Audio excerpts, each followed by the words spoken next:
Good morning to each and every one of us. Do you have a prayer that until now it is not yet answered? What is the problem? Pag humingi po tayo sa ating Diyos, siya po ay sure na sasagot sa atin. Siya po ay sasagot ng yes sa ating panalangin. Minsan naman ay no.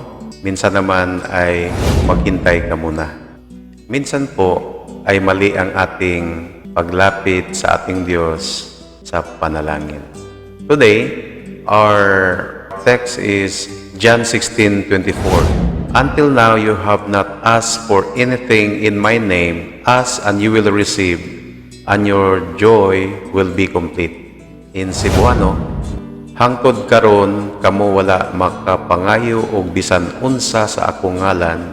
Pangayo kamo og magadawat kamo aron ang inyong kalipay mahingpit. If we ask something to God, according to this text, there are proper way in asking God through prayer.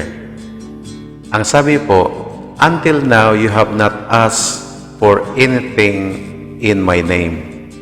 Ang pag-pray po natin ay hingin pala natin sa ating Panginoong Hesus.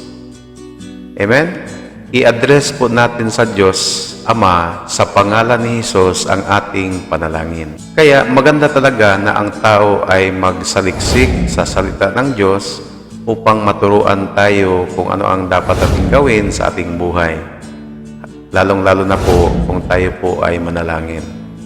The book of Matthew in chapter 6 teaching us proper way of prayer, and we should pray it to the Father in Jesus' name. Yun po kaibigan, ang gusto ng ating Diyos na kung tayo ay mag-pray, atin pong hingin sa ating Diyos Ama sa pamamagitan ng ating Panginoong Hesukristo.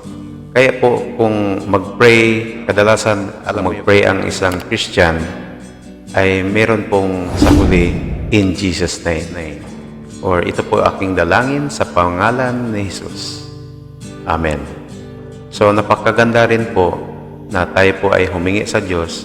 Mas maganda na meron po tayong relasyon sa Kanya. Meron ka na bang relasyon sa ating Panginoong Diyos? Tinanggap mo na ba si Jesus Christ bilang iyong Panginoon at tagapagligtas? Kung ginawa mo na iyan, ikaw po ay makakalapit na sa Diyos Ama sa pamamagitan ng ating Panginoong Hesukristo. Amen? Purihin ang Diyos. Kung ikaw pala ay nanood sa video na ito, paki-subscribe po at paki-share sa video na ito. Maraming pong salamat.